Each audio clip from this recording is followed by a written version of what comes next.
Hi, vlog! Vlogger ako ngayon.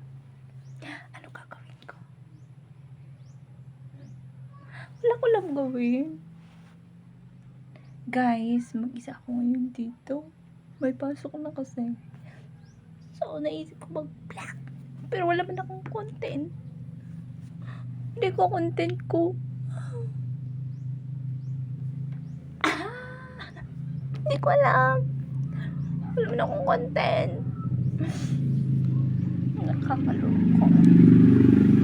Actually, nagbabantay ako ngayon ng tindahan. And naboboring na ako kasi wala man bumibili. Third day pa lang kasi ngayon ng tindahan. Third day na nagbukas. Dati, meron na rin akong tindahan. Pero, malit lang kasi. So, napatayo ako ng medyo spacious. Hindi naman ganun kalaki. Ano lang. Sakto lang. Hindi siya ganun kalaki. Hindi rin ganun kaliit. Sakto lang.